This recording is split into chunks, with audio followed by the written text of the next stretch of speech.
Magkano po? Ito po kasi mga...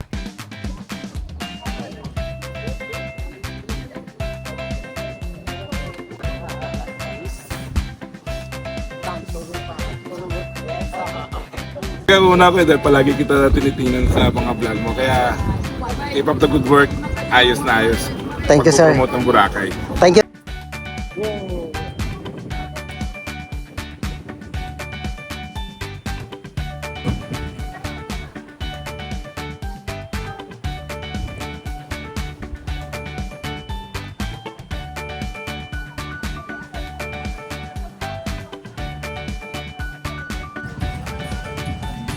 So i-trike yung mga kaslala, lahat po sinasakyan na ito i-trike. Mayroon naman tayong ng van na kastang hangin dito.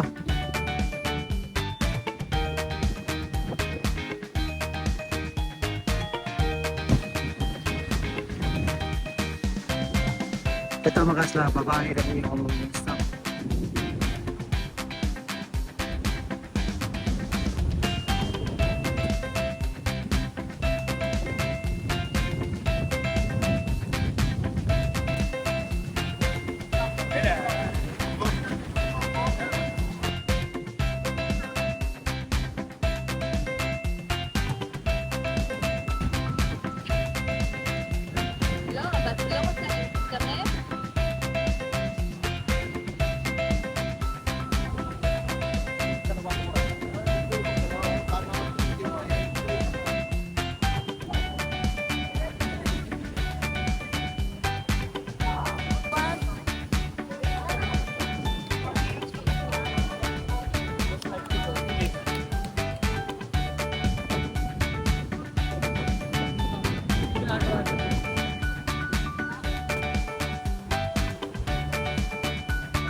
Mga kasla, magandang araw po sa inyong lahat. So nandito po tayo sa, sa mangrove.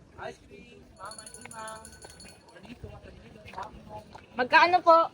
Ito po kasi mga kasla, yung mangrove na to, ito po yung isa rin na destination nyo na magland tour dito sa isla ng Boracay. So unang-una po gagawin nyo, ito po yung unang-unang drop na ng e-trike sa sasakyan nyo. Depende po sa inyo. So ito ba yung mga kaslay, low tide, walang tubig. So doon yung tubig. So itong white beach mga kaisla, yung part na to yung tubig na to.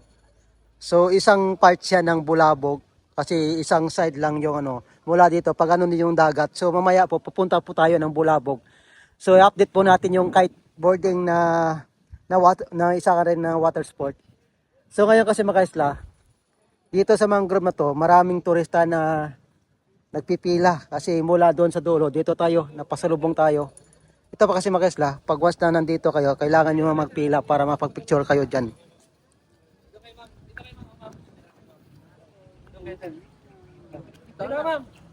Ma. So ito kasi mga kaisla, isa rin ng part ng driver, yung isa natin na photographer nyo. Pag once kayo po ay mag-land tour dito kasi yung driver na mga e-trike, sila din na magpipicture sa inyo. So kung mayroon po kayong guide, so pwede rin kayo mapapicture sa mga guide po.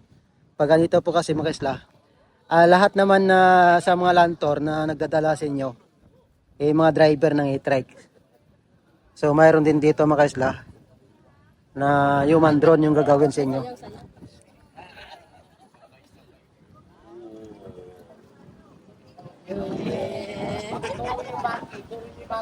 Turo niyo siya, turo niyo siya.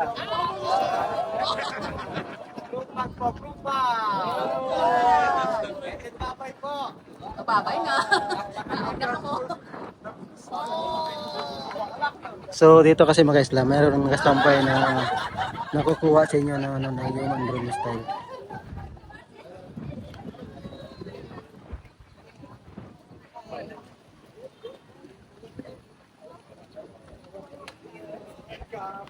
Isla, nandito ako sa ano sa mangrove. Mayroon po tayong subscribers na followers ko rin sa ano sa ating YouTube. Tapos sa Facebook. So ito siya.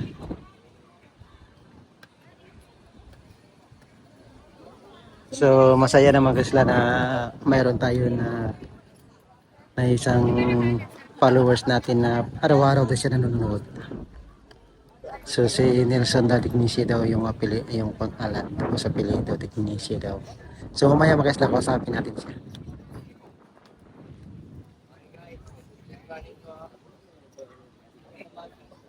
So dito guys kayo po ay pumunta dito. Organize naman po yung pila. Halimbawa na ito kasi ninapasalubong tayo. Pag doon kasi yung yung pila. Pag once na pila ka dyan, halakad dito. Yan, pila yan. Para wala pong singitan yung pila dito. Kasi po itong mangrove na to, ay isa rin na famous na destination na sa Lantor po na kung gusto nyong gagawin. So after nito mga isla, depende po yung yung gusto nyo kung saan kayo pupunta. Ito po kasi maglantor kayo mula dito, mangrove tapos Bulabog doon sa sa site ng sa mga niyog. Tapos doon po sa sa Kihol, tapos po Kabits or Ligiligan, tapos sa Diniwid po or Yapak na. Kung sa inyo din po kung anong gagawin nyo, kung unahin.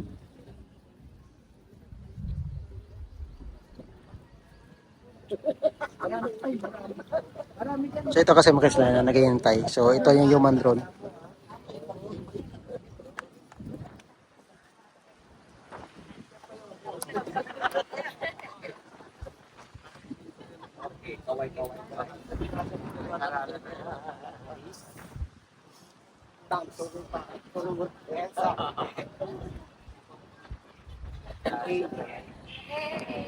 Isa pa po. Sabay-sabay ka dito. Ayan yan. Sali-sali ka naman kasi. Sila naman ako. Sabay-sabay ka nila.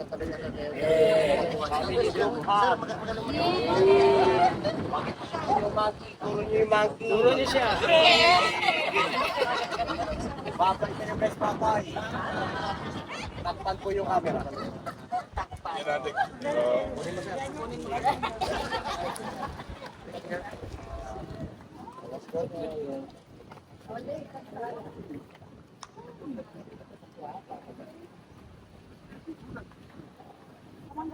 Sir, ma'am, sir, optional lang po, baka makasalamat na po.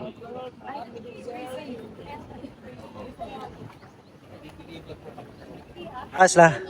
So mayroon tayong subscribers na followers na nandito siya sa sa Isla ng Boracay. So bawat video natin, siya yung taga-subaybay sa atin.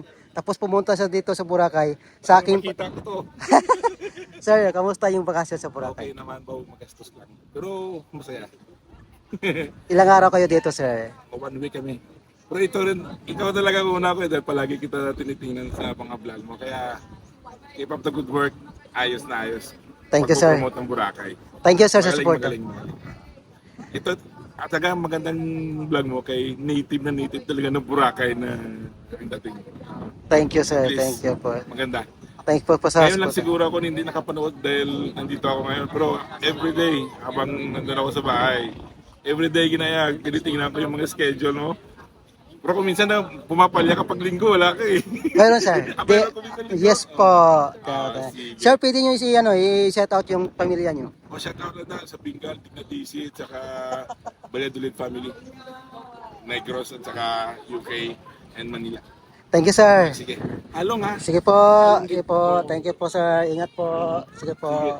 Along ito. Sige po. Bye. Bye-bye, sir. So ito mga kasi ay, ayan po ay masaya akong nakikita siya. Siya pala yung minsan na nagko-comment doon or palagi din. Siya talaga na walang sawang pagsuporta sa aking channel. So sir, thank you po. Thank you po sa inyo. Enjoy po sa Boracay, sir. So ayun mga kasla, tayo po ay maglakad na paikot para makita niyo po kung yung situation dito, paano magpila.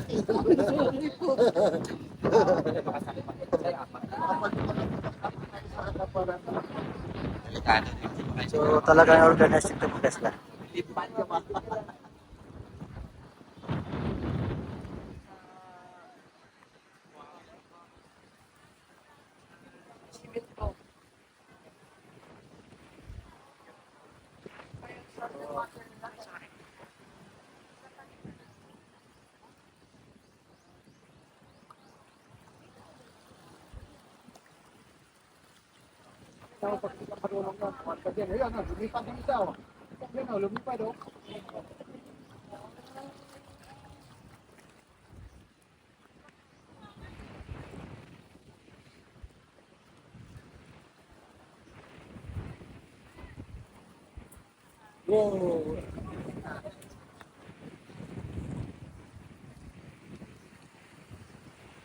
Mahaba yung pila mga kasla.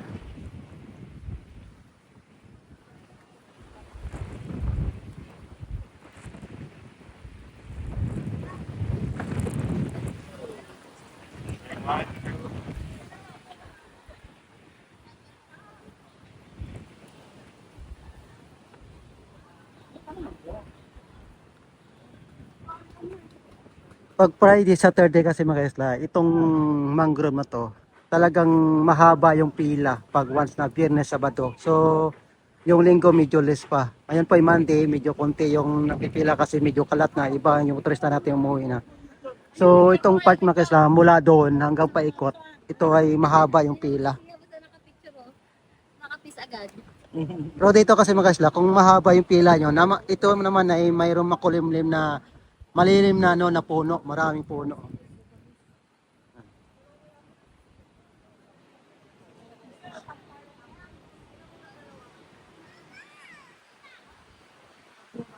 So yung mga kaisla, low tide pa, walang tubig pa masyado. So maganda dito kung pag high tide na.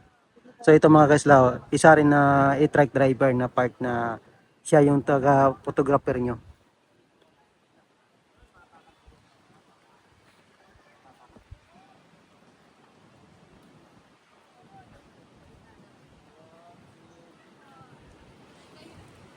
Nakikigamit ng cellphone. Doon po maganda sir. Doon So yun mga kaisla, mahaba na yung pila. Ang daming grupo.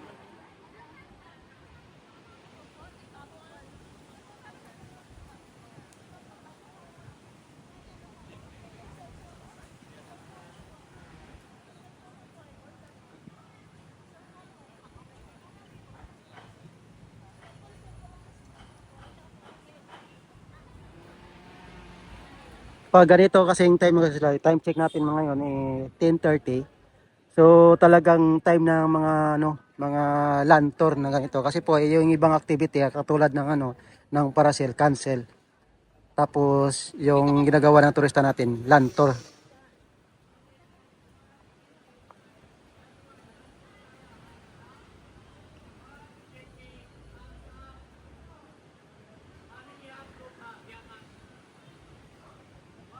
Maganda dito ng nature mga kasla, tingnan yung bakaw natin na nakahoy. Yung tawag nito mga kasla, bakaw. Mga bakawan.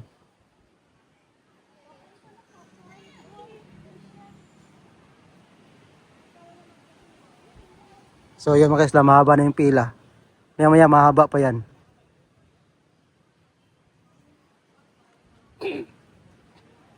So ngayon mga kasla, punta tayo ng Bulabog. So check natin yung situation naman doon sa Bulabog. Kasi po lahat ng naglalantor nito ay pag after nila dito sa mangrove, pupunta yan sila doon sa Bulabog. Sa doon naman sila sa sa Niyog nagpipila. So depende po sa inyo kung saan yung unahin, niyog or keyhole na, kasi yung keyhole marami rin pupunta doon. So yan mga kaisla, punta po tayo sa sa Bulabog.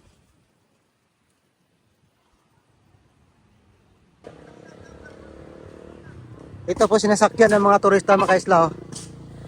Yung mga e-trike, ito po yung gawa na e-trike na paglantor. So lahat po ito e-trike.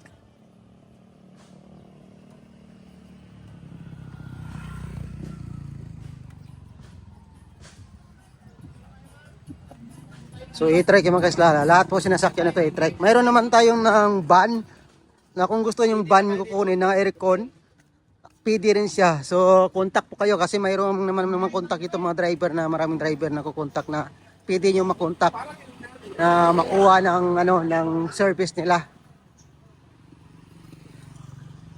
Mahaba yung pila mga kaisla. Mahaba. Ano? Mula doon hanggang doon yung pila.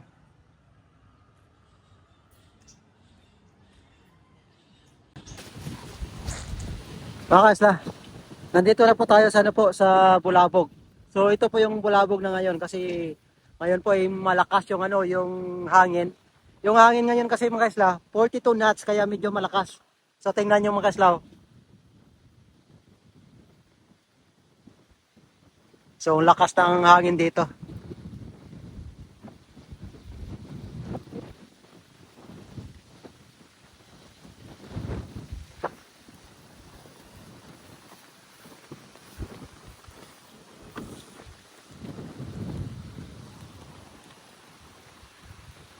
Madaming board dito mga kaisla. Windsurfing. Tapos yung kite. So yung mga kaisla, ang dami na naglaro dito ng ng kiteboarding. Parang madami.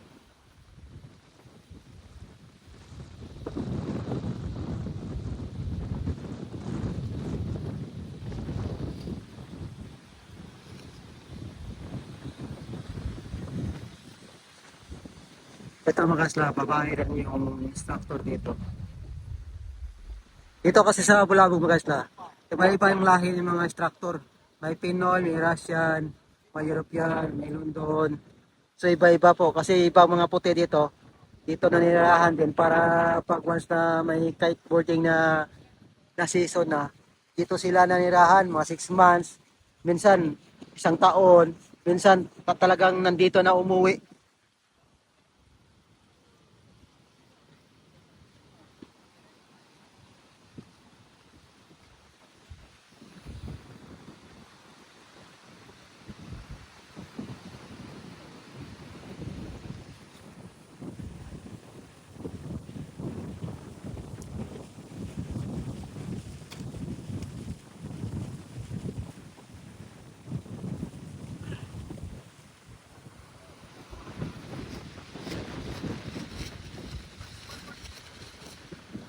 Ito mga kaisla, ito po yung yung windsurfing.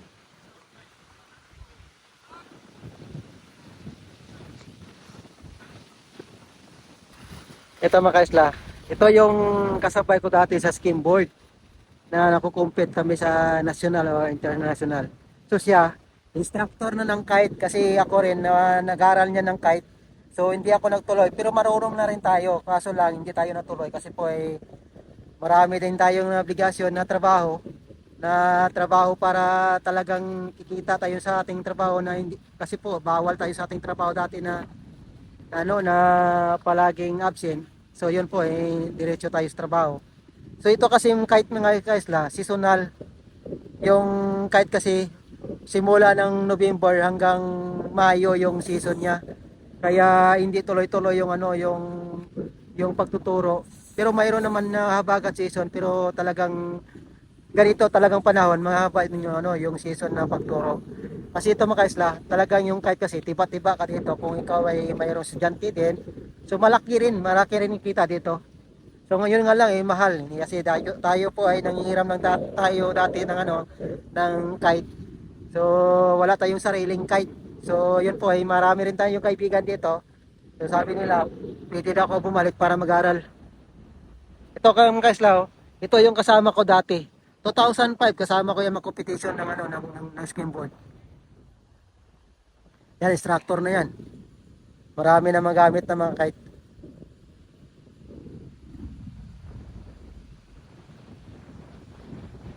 Siya kasi dito nag-a-assist ng halimbawa papalipad ng kite. Niya-assist niya kasi hirap din pag walang nag-a-assist na hahawak ng kite. Kasi dito mga isla, lahat ng kite dito makakilala yung kite surfing ng instructor, lahat po makikilala po ito, makaibigan. Kasi po yung kiteboarding kasi mga isla, may nagsimula kasi dito na taga Europe, tapos tumagal dito na siya lang mag-isa. Kasi yung dati kasi yung Boracay, wala talagang Pinoy na lokal nandito na sila nagsimula. So mayroong kano na puti, tapos kinakaibigan yan dito ng mga lokal dito sa Boracay. So yun na, tuloy-tuloy. Lahat ng mga lokal dito ng ano ng Boracay mga instructor. So ano na rin, nagko-compete sila ng international, kung saan yung pupunta. So yun yung na-vlog ko nung last 3 months ata mga isla, yung freestyle. Kaibigan din natin yung mayari. Yung iba kasi po ito, mga puti yung mayari, yung nandito na umuwi.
לא, אבל את לא רוצה להצטרף? אני אומרת אני...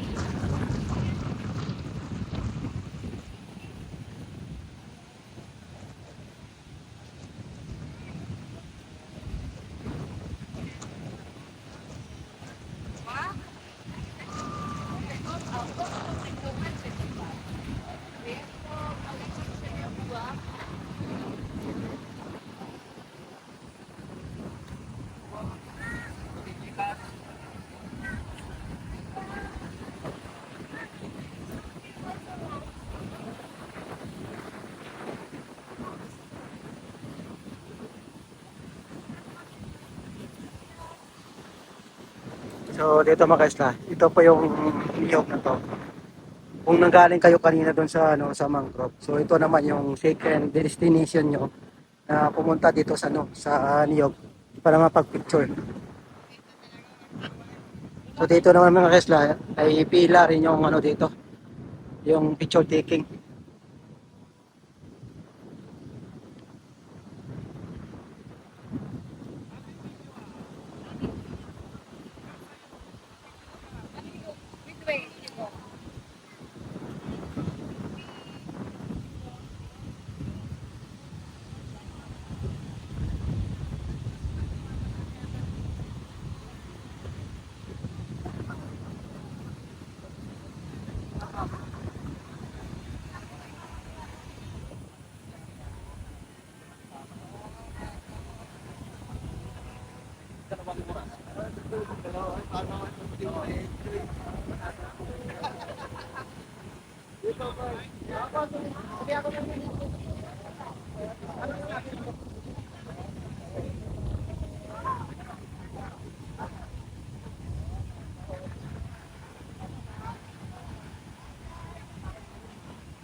Okay, one.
Ito mga kasla.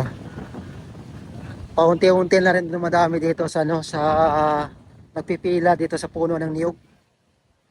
So halos nagpipila dito mga kasla. So kapwa natin Pinoy na mga turista po.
Kita tayo mga isla. Ito kasi maraming turistang lokal na nakapicture sa Boracay na site.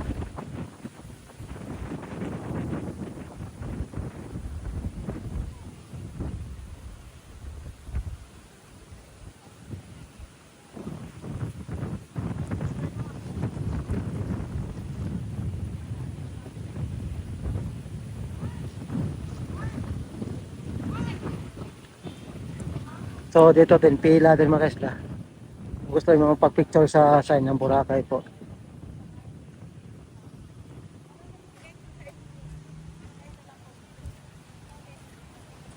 Vlog si Puso.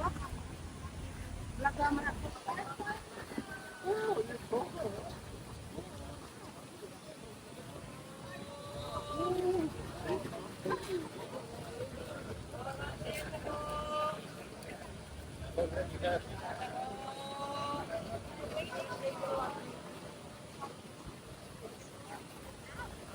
National Heights of Paso Puerto.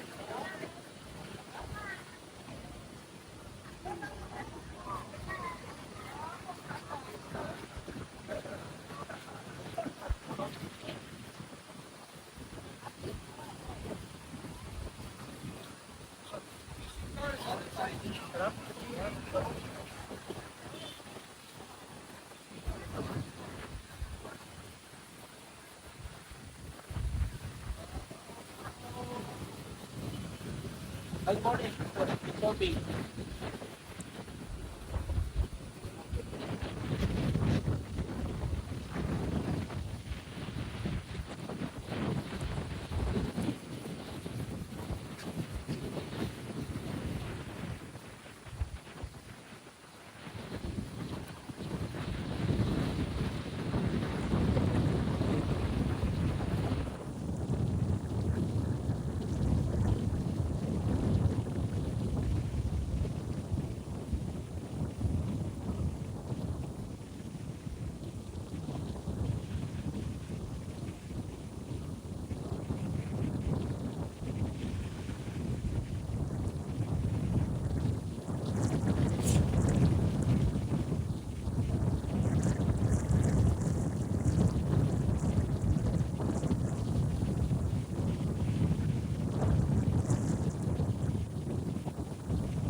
So yun mga kaisla, hanggang dito na lang po tayo.